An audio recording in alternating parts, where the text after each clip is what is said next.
Hey guys, this is Peter, and this video was going to be about one printer called the Ender 3. But since I'd also received another printer, the Tornado by Tevo, I thought I might as well include that as well. Because otherwise you'd have to ferret through and say, well, gee, which one does he really like? Well, this one I lay it out. The price point difference is pretty clear, but I gotta say, the most expensive one really, I love. It's a wonderful printer. Anyway, let's get right into it. Hey guys, this is Peter, and I'm here with my favorite 3D printer was my Ender, and I didn't think I'd ever find one to replace that. It's a very good printer, and I've been very happy with the way that it prints. But if you look at the new Ender, they call this one the Ender 3. It has some very important upgrades. It has a bigger heated bed, and it has a larger structure for printing. It can print things that are larger. It does have a build fan, so that the piece that you're working on can be cooled as well. And that's kind of neat. That fan's right here. Let's see, what else? The computer's bigger.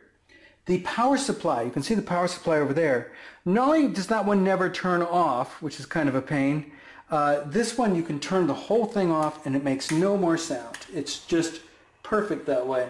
And obviously the display is bigger and very, very easy to read. Well, this video was going to be about this new printer. It's called the Ender 3, but I thought in order to talk about the different things that I've learned about 3D printing and what I like about this one, I really had to compare it to, well, its predecessor, the Ender, which I also have. But then I thought you might as well talk about some of the other components, so I wanted to compare it to all the 3D printers that I've tried and talk about some of the differences. So first let's talk about the Ender. This I thought was going to be my one and only 3D printer. I love this one. I had really great results with it and it worked rather well. Now there was a couple things that it was missing. The bed is slightly small. What is this? It doesn't have a extruder fan, so a build fan. Now that has been added on these next two. This one did work rather well. I was very happy with it. It has a good bed leveling program and an integrated computer. Really neat. So on the Ender 3, it's a better integrated computer with a larger screen. It now has a build fan, and well, they've integrated the power supply, which used to sit externally, and now it's part of this. This would run all the time. It has no off switch, and you can't unplug it unless you unplug it from the wall. This is a marked improvement. I really like the structure of this larger frame. This is great because you have less wobble out here, although that wasn't really an issue at the size printer. But for a larger bed, it could start to be an issue. Now this one, the only thing a negative about the Ender 3, the bed leveling program is gone. There is not a bed leveling program anymore. I was going to make this a whole separate video, but I've also got this one. Here, let me get a little closer. This one is called the Tornado and has an external computer. It does a much larger build height. It has that whole frame thing. It can do some very large things. But look at the piece that I've printed, that two-dimensional design right there. Look at the regularity of that. Yeah, I guess there's some thin spots. That's perfect because you want to show all the different things. But if we zoom right into one of those spots, not only did it print it, it held onto the base. Everything holds to this base so well. It was really easy to get this to be level. It does have a build fan, and it's controlled rather easily. I really like the fact that it uses an SD card instead of a micro SD card, because guess what? It's so much easier to hold. Of course, you can have SD cards. Here, let me see if I have one in here. Yeah, this is the SD card, and a lot of mine have a little micro SD that you pull out. So still, you can use the micro SD, but in a holder, and that way when you put it in the side of the case, you're less likely to drop it inside. So I was very successful printing a lot of things with this. Here's some of the things that I've printed. That was with wood. And these are two different types of PLA. These are surf vents. They're actually so strong. Now I did a honeycomb infill, but I just can't wait to give that a try. This one as well. Much larger piece. I couldn't do pieces this large before.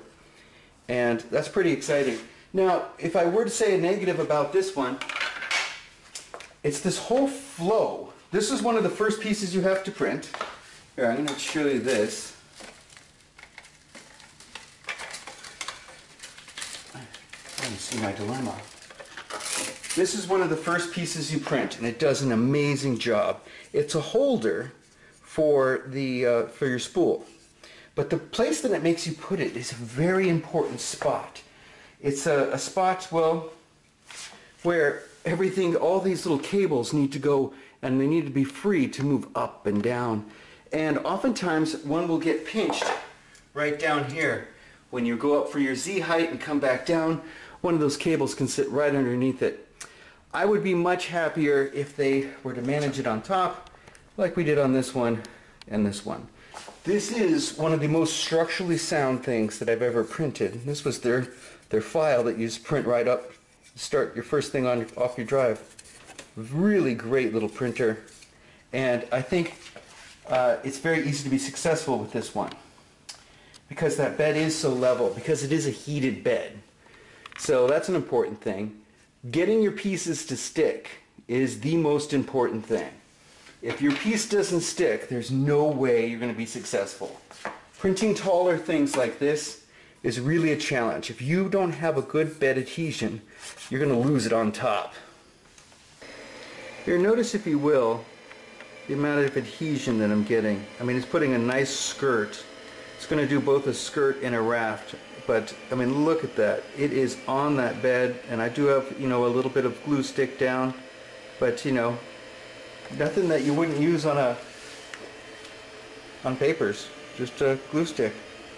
So, I mean, it's pretty easy to get this to stick incredibly well, and that's what makes this printer so exciting.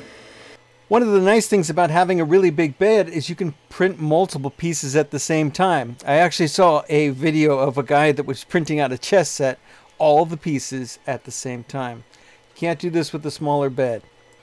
Watching this thing in action is just mesmerizing. It does such a beautiful job, and it's so regular, and everything comes out so nicely.